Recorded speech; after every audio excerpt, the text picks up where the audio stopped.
Hello and welcome, I'm Joshua Barnes. In Saudi Arabia, US Secretary of State Marco Rubio and Russian Foreign Minister Sergei Lavrov are set to engage in high-stakes talks, marking potentially the most significant dialogue since Russia's invasion of Ukraine nearly 3 years ago. Meanwhile, European leaders have convened an emergency summit in Paris, prompted by concerns over being sidelined in these critical negotiations. Amidst this diplomatic whirlwind, Ukrainian President Volodymyr Zelensky has arrived in Saudi Arabia. Although Zelensky's intentions are still unclear, these simultaneous meetings underscore a complex geopolitical landscape where alliances are tested and the sovereignty of nations hangs in the balance. Tonight, we take a look into the ramifications of these developments while analysing the potential outcomes and future of international relations in this ever-evolving situation. Joining us to discuss this topic, we are first joined by Elizabeth Laris, who is a non-resident senior fellow at the Atlantic Council Indo-Pacific Security Initiative, who's joining us from Washington. We also have Dr. Sergei Dvoryanov, who is a director of communication at the BCMF BRICS Culture Media Forum in Moscow. And finally, John Rosamondo, who's the president of the Viking Research Associates and a geopolitical analyst, also joining us from Washington. John, thank you very much for your time. I'd like to come to you first. We know that President Zelensky is going to be in Saudi Arabia this week. However, he's not been included and says he's not going to be part of these talks between Russia and the US. Does this make these talks any less important and significant? Well, I think that we're probably going to see phases of negotiations. President Trump himself said yesterday that he wants to include the Ukrainians, in contrast with, say, the Doha agreement from his first term that excluded the Afghan government. But I think that Zelensky's in Saudi Arabia for optics, trying to say, hey, don't forget about us. I think that the Trump administration has met with the Ukrainians. This is the first time meeting with the Russians. And in order to get a peace deal, I think the Trump administration is going to try to get concessions out of the Russians to bring some sort of ceasefire. I don't think that we'll have like a peace treaty. We'll end up with another frozen conflict at the end of this.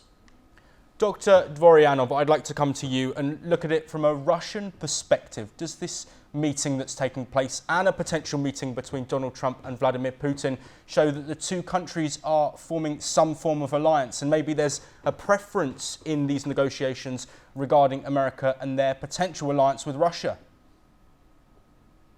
Yes, good evening. Thank you for your question. Yes, we're coming right now to a new political era. And you know that Donald Trump and Vladimir Putin, both of them, they are heroes of modern history. Because the definition of heroes is someone who can transform and turn his enemies to friends, that he is a hero. We can see that Donald Trump transforms this enmity which Western alliance put on Russian civilization, not because our country is not only country, we're civilization. We're Christian, very ancient civilization. We're big, not only land and territory. We have a very huge historical mission. And Donald Trump right now, he transforms this enmity to the friendship relationships. That's why, of course, it's a new reality. And very soon you will see the big queue of all Western politicians to Vladimir Putin. They will ask and humbly request him to give them some opportunity and possibility to discuss all questions on economical and political level and others. Of course, it can be and should be some alliance because it was predicted by famous American prophet Edgar Cayce. I talked about this on your panel discussion a lot of times. I want to repeat it again. It's like an era of, we can see that East-West dialogue, that we can mark this new political era. And it will start soon in Saudi Arabia. Especially, I'm very glad and I'm happy that they choose some spiritual land. Because we should not forget that Mecca and Medina also exist in this particular country, Saudi Arabia. And I will pray for peace, and everybody should pray for peace. That is our duty right now. Yes, and Elizabeth Laris, I'd like to build on that and look at what Dr. Dvoryanov said in terms of a new potential shaping of world diplomacy. How does this meeting between Trump and Putin, when it takes place, help end the war between Russia and Ukraine, but also what impact could it have moving forward for the wider geopolitical landscape in Europe, but also across the world? Well, President Trump certainly said that he would endeavor to end the war on day one. So it's been 3 weeks into his presidency and he hasn't ended it. So now he's got to, build up some momentum, right, to end this war. But he needs first to get buy-in from Putin. And so Trump, at this phase right now, is bringing Putin to the table and building a relationship so that Putin will buy in to whatever Trump proposes. Remember, this is just the initial stages. Now Secretary of State Rubio, of course, National Security Advisor Mike Waltz, and Middle East envoy Steve Witkoff have all arrived. And these are just, again, the beginnings of the talks. Of course, simultaneously, Francis Macron is bringing together several key European nations to talk about what the continent, what security on the continent is going to look like going forward. Yes. We will come. Sorry to interrupt, Elizabeth. We will come on to those discussions that are going to be taking place. But quickly before we do move on to that, I want to look at the comments that have come specifically from Pete Hegseth over recent days, saying quite categorically that Ukraine is not going to be in a position to receive back the territory that's currently being controlled by Russia. So, Dr. Dvoryanov, what do you think that Russia may do in terms of concessions to make an agreement with Ukraine and bring an end to this war if it isn't giving the land back that it has seized?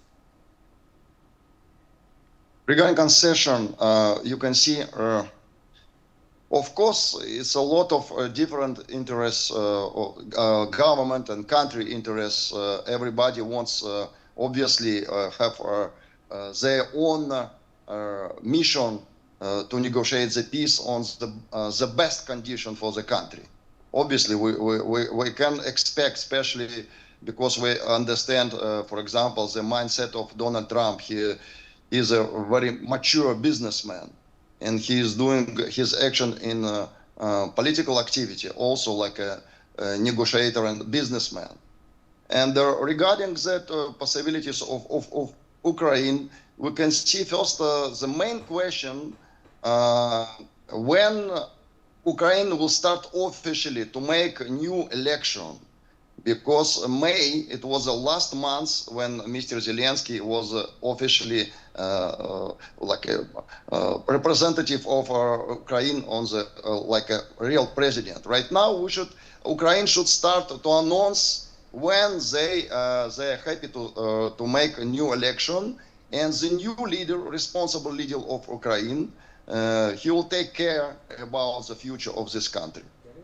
Elizabeth Laris, I will come back to you, and I want to look at comments that Russian Foreign Minister Sergei Lavrov has made, saying that Europe won't have a place at the negotiating table. Do you think that is beneficial to a wider peace deal in the continent of Europe? I'm sorry, which two countries have a place at the table? So Russia's foreign minister has said that the EU and EU nations won't be part of any discussions around the peace deal and any peace deal in Ukraine.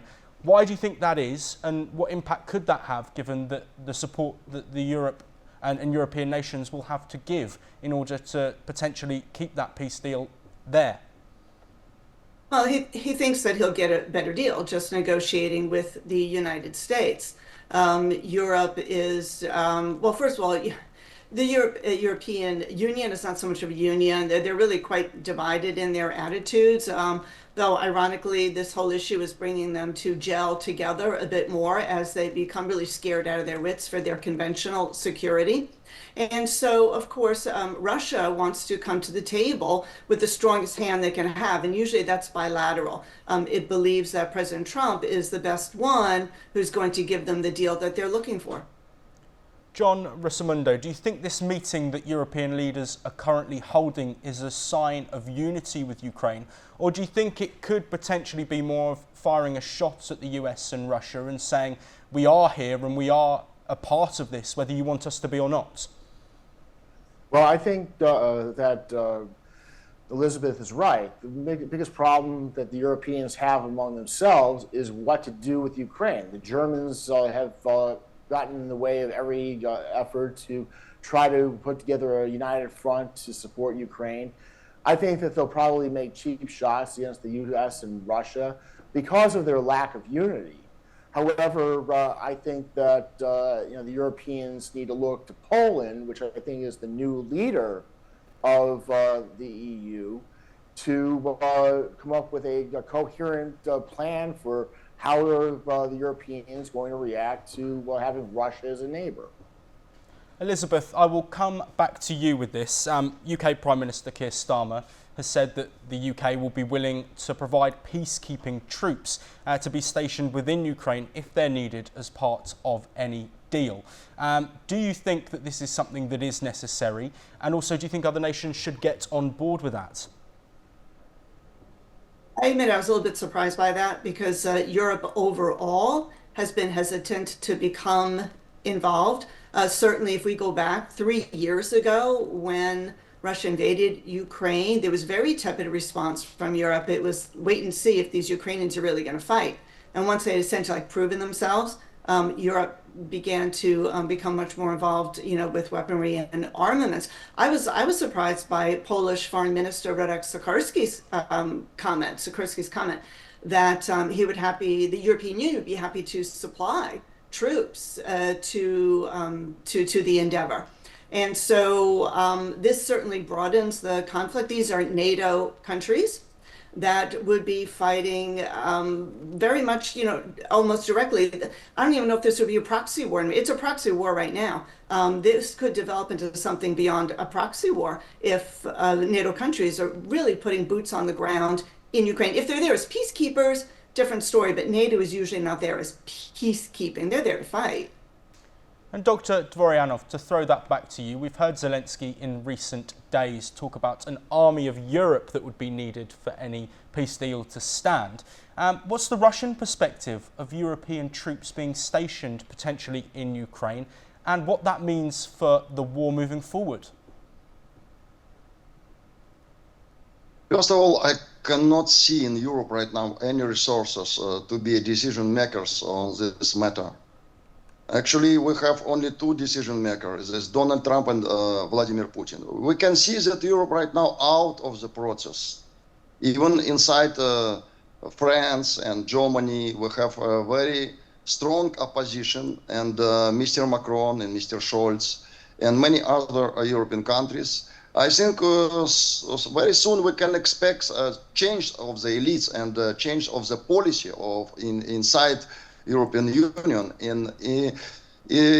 European Union right now already has some inside problems, and in future it will be all this crisis will be increase and increase.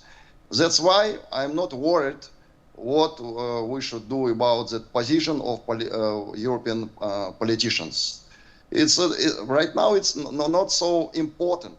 Important to start with dialogue of East and West and create, like you already mentioned in your speech, new alliance between America and Russia, which was predicted by Edgar Cayce. And then we'll change all situation in the minds of European politicians. John Rosamundo, looking at the potential of troops involved in the war that aren't directly Ukrainian, Russian, or a few thousand North Koreans, of course, is there a risk that if these pivotal moments in these discussions aren't handled appropriately, then there could be a wider conflict on the horizon? Well, I think one of the biggest risks about putting NATO troops into any sort of peacekeeping role is that if they're attacked by the Russians, you have an Article 5 moment. I think that third parties, maybe like India, maybe South Korea, Australia, non-NATO countries could provide peacekeepers and monitors along eventually will be a demilitarized zone between the Russian occupied parts of Ukraine and the rest of Ukraine that's under government control. Elizabeth Larris, I want to bring it back to these discussions that are going to be taking place in Saudi Arabia and look at potentially the next steps moving forward. Zelensky's been very vocal in the fact that no deal without Ukraine being a part of it will have any effect, because Ukraine will not be there to be part of that deal. But how do you think the talks can now play out, and what do you think that roadmap is to bring these groups together and make sure that a deal is done that's best for all parties and best for all possible sort of stakeholders within the region and also the wider geopolitical world? You know, I hate for my answer to be, oh, let's wait and see. I keep saying we're in the initial stages here. But what I can say is that what we see publicly might be different. As a matter of fact, very well will be different from what's going on behind closed doors. A lot of speeches, statements, joint statements that come out, they are for either a global audience or a domestic audience. And so you're going to see a lot of talk about peace. You might see some, chest pounding from some of the partners, involved. But very often we will not know what is agreed to behind doors, what they will agree on further discussions, probably for quite a while. So I think it's a bit early. I think we're in a bit of the speculation stage where we're reading the tea leaves. But if we had to go along with what Hegseth had said and J.D. Vance had said, we can be pretty sure that there is, little appetite for the U.S. carrying the burden, and a lot of appetite for much more burden sharing with Europe. And looking at that appetite from the US to be involved in these discussions, Elizabeth, I'd like to stay with you, and I want to understand the potential mindset behind the Trump administration in kick-starting these negotiations, but also being such a pivotal part. Of course, geographically, they're way away from what's going on, but is it the geopolitical ramifications that really has Trump engaged and wanting to do this, or do you think there might be a political motive behind it as well? Well, certainly, as I said, he had said that he would end the war on day one, and he knew that that was going to be a difficult, a heavy pull. And so he is endeavoring to follow through on his campaign promises. And if anyone, is going to carry through on promises, it appears to be President Trump. The other, if we want to zoom out a bit and look at the bigger geopolitical picture, we know that China has been supporting Russia with technology, as well as with, and critical, components for Russia's war effort against Ukraine. And Trump has made it very clear, as has some of his newer cabinet picks, that they want to focus much more on the Indo-Pacific, China's aggression and assertiveness in that region, South China Sea, East China Sea, Taiwan, and Philippines. And so if we are so busy and have our resources in Europe, we just don't have as much left for the Indo-Pacific, because as you know, the United States industry and military is not as muscular as it was years ago, decades ago, and China's is a lot more. Yes, John Rosamundo, coming to you. We've heard today from Keir Starmer talking about the national security threat that the UK faces and a lot of other countries. Elizabeth there has just spoken about the US efforts across the world in the South China Sea, Asian Pacific region, also, of course, their involvement with Israel and Hamas. Do you think we really are on the cusp of something bigger, or do you think Trump's aim here is to really look at it and sort of try and put out the fires that are raging currently across the world? Well, if I want to say one thing about the UK is it's allowed its military to be completely atrophied to the point that it is no credible deterrent to anybody. I think that what Mr. Starmer needs to look at potentially at British rearmament, and the United States is the only power in the world that has the economic, political, and military leverage to reach out some sort of pragmatic deal here. I think that Europe needs to accept that the Ukrainian army lacks the ability to throw the Russians out of Ukraine, and Putin and his supporters are not going to give up the territory. So we need to look at some sort of ceasefire and some sort of